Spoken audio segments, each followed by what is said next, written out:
जब फिरौन दरियाए नील में गरक हो गया और तमाम बनी इसराइल मुसलमान हो गए और जो हजरत मूसा अलैहिस्सलाम को इत्मीनान नसीब हो गया, तो अल्लाह ताला का हुक्म हुआ कि आप बनी इसराइल का लश्कर लेकर अर्ज मुक़द्दस बीतल मुक़द्दस में दाखिल हो जाएं। उस वक्त बीतल मुक़द्दस पर अमालिका की कौम का कब्जा था, जो बदतरीन कुफार थे और बहुत ताकतवर जंगजू और निहायत ही जालिम लोग थे। चुनांचे हजरत मूसा अलैहिस्सलाम 6 लाख बनी इसराइल को हमराह लेकर कौम अमालिका से जिहाद के लिए रवाना हुए, मगर जब बनी इसराइल बीतल मुक़द्दस के करीब पहुंचे तो एकदम बज़दिल हो गए और कहने लगे कि इस शहर में जब्बारीन अमालिका हैं, बहुत ही जोरावर और जबरदस्त हैं, लिहाजा जब तक ये लोग शहर में रहेंगे हम हरगिज शहर में दाखिल नहीं होंगे। बल्कि बनी इसराइल ने मूसा अलैहिस्सलाम से यहां तक कह दिया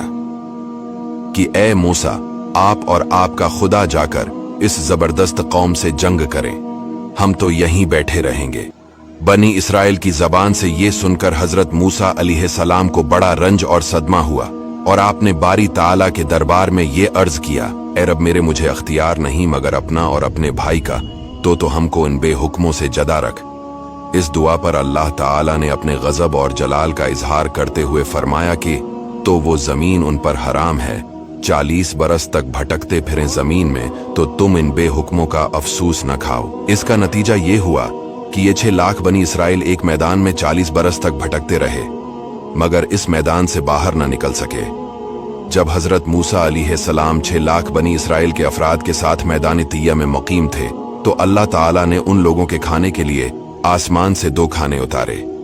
एक का नाम मन और दूसरे का नाम सलवा था। मन बिल्कुल सफेद शहद की तरह एक हलवा था,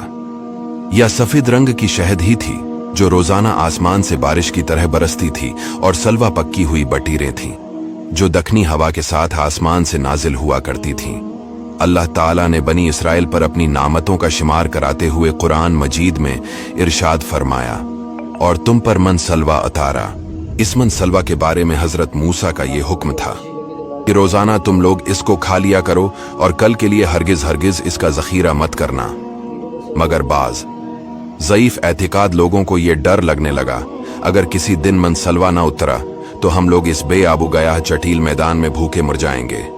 चुनांचे उन लोगों ने कुछ छिपाकर कल के लिए रख लिया, तो नबी की नाफरमानी से ऐसी नहुसत फैल गई कि जो कुछ लोगों ने कल के लिए जमा किया था वो सब सड़ गया और आइंदा के लिए इसका उतरना बंद हो गया। इसीलिए हुजूर अक़दस सल्लल्लाहु अलैहि वसल्लम ने इरशाद फरमाया कि बनी इसराइल ना होते तो न खाना कभी खराब होता और न गोश्त सड़ता। खाने का खराब होना और गोश्त का सड़ना इस तारीख से शुरू हुआ, वरना इससे पहले न खाना बिगड़ता था न गोश्त सड़ता था। इस वाक़या को कुरान मजीद ने बार बार मुख्तलिफ उन्वानों के साथ बयान फरमाया है, मगर इसके बावजूद भी हजरत मूसा अलैहिस्सलाम की मोहब्बत है और शफक़त बनी इसराइल पर हमेशा रही कि जब ये लोग मैदान तैया में भूखे प्यासे हुए तो हजरत मूसा अलैहिस्सलाम ने दुआ मांगकर उन लोगों के खाने के लिए मन सलवा नाजिल कराया और पत्थर पर अस्सा मारकर 12 चश्मे जारी करा दिए। इससे हजरत मूसा अलैहिस्सलाम के सब्र और आपके तहम्मुल का अंदाजा किया जा सकता है।